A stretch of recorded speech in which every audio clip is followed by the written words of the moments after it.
And welcome, viewers. I'm sorry, but we have had enough. We've just had enough. No more now. We're a sovereign country, and we cannot allow terrorist leaders to speak at public gatherings and rallies and do politics in India.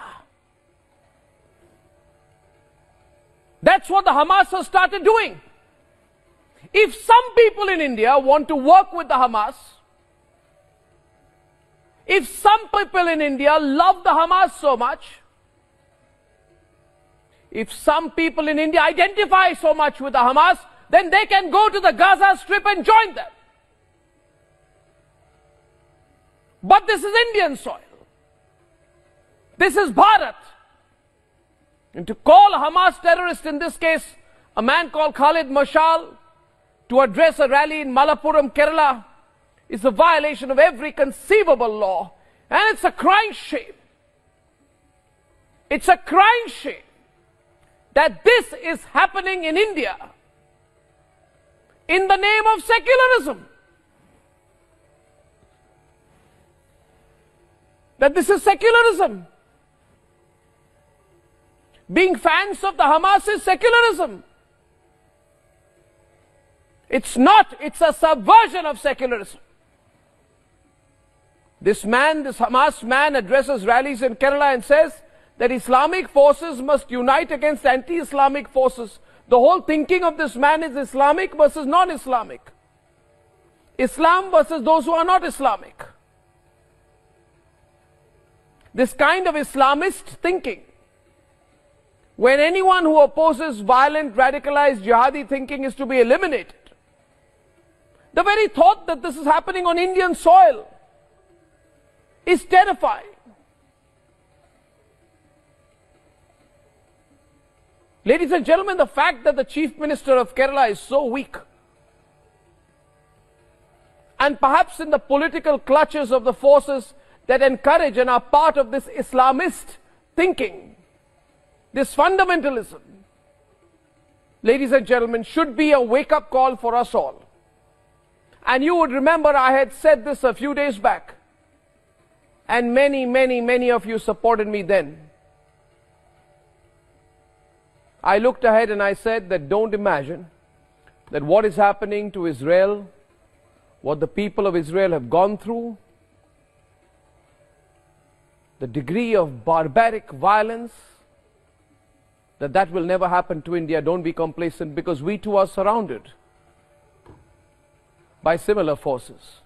And tonight I want to ask you all, at the start of my program, I want to ask all generations of Indians, wherever you are watching me tonight, I am asking all right-thinking citizens of Bharat, do you realize what can happen? Do you realize, wherever you're watching me tonight, viewers, whether you're watching me in Bengal or Assam or Rajasthan or Kerala or Karnataka, do you realize what will happen and what can happen when foreign terrorist leaders use technology to influence and address Indians in public political rallies? Do you realize how dangerous this is? This cannot be allowed to happen. The center cannot be a spectator to this. And so I once again call upon the government to act. I call upon the central government to declare that the Hamas is a terrorist organization, for we all know that it is, and by doing so, outlaw every such jihadi attempt to support the Hamas from Indian soil. There is no time to delay this. If we don't do this, if we don't formally declare the Hamas a terrorist organization, we risk compromising our internal security. And I think the government should not bother about the time-wasting nuances of Hamas versus Palestine, Palestine versus Hamas. Absolutely no time to waste on this. The Ministry of External Affairs should get its act together. This nuance does not work. Palestine is not a terrorist group, but the Hamas is a terrorist group. And the only response to a terrorist group is a hard state. India has to be a hard state. We cannot just talk about having a hard state.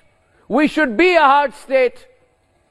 And this particular terrorist group is addressing political rallies on Indian soil We, the people of India, are worried about what's going on.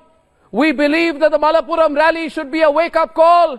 And Pinarayi Vijayan, the Chief Minister of Kerala, who is failing in his duty as Chief Minister by not acting against this, is compromising national security, and therefore the NIA must step in and take over if necessary.